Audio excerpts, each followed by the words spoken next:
Hey yo, what's up, Bali? Welcome back na naman po tayo sa akin YouTube video.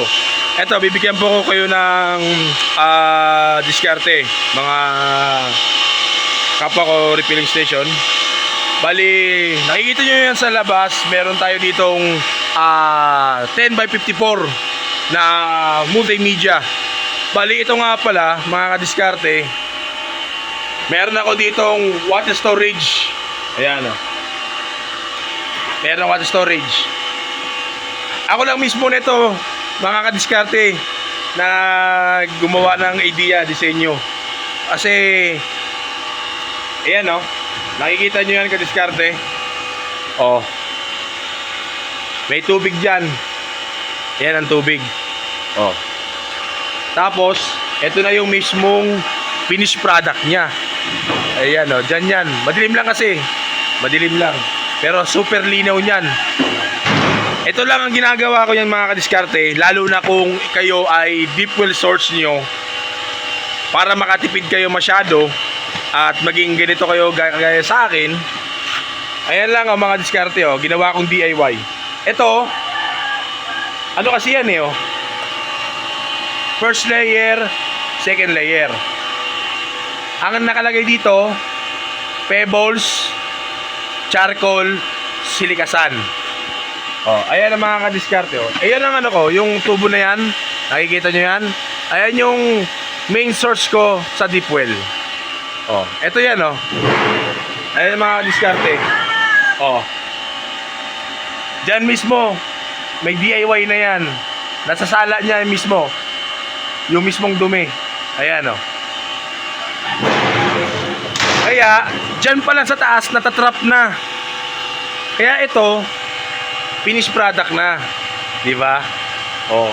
Ngayon, para mas lalo pa yan mismo sasalain, meron pa tayong dalawa nakaabang na multimedia.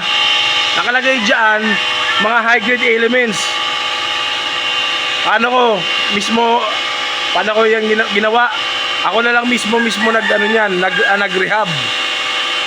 Sa diskarte ko, ang mga laman ng mga FRP 10x54 ay pebbles, number 5, number 10, silikasan, Pyrelox.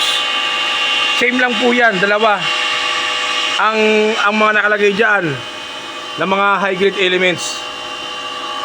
Dyan pa lang mismo, sulit na malilinis ang tubig ninyo, lalo kung deep well kayo. Alam nyo kasi, mga diskarte, pag maulan, maganda ang tubig.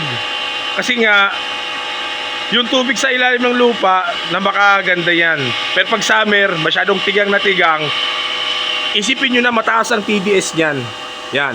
Pero kaya natin yan pababain ng TDS nyan. Isipin mo, ang product ko, kaya kong gawin siyang 3-4.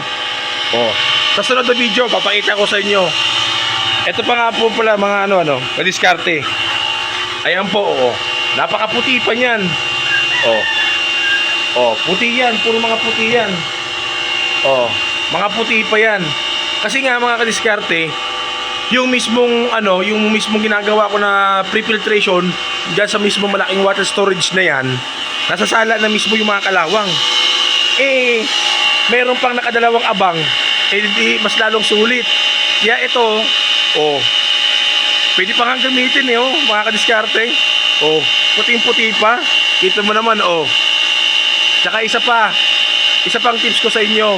Pag kayo bibili ng mga sediment filter, dapat tingnan nyo, i-check nyo ang butas.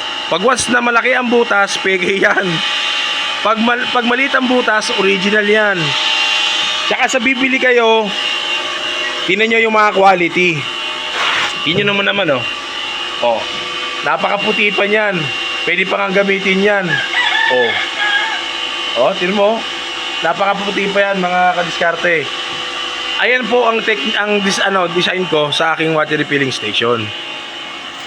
Meron na po siya nakaabang na pre-filtration plus dalawa pang multimedia na 10x54. Ayan ang mga kadiskarte. Para ang kasi ang lifespan ng mismong sediment filter ko, umaabot siya ng weeks. Di ako nagpapalit. Kaya yon, sana meron kayong konting matutunan. At subscribe lang kayo sa aking YouTube channel. Bibigyan po ko pa kayo ng maraming simple tips na na-encounter ko, na napatunayan ko na tama at aprobado. Maraming salamat po. Huwag niyong kalimutan subscribe aking YouTube channel. Pindutin ang notification bell para ma-update kayo sa aking YouTube video. Thank you!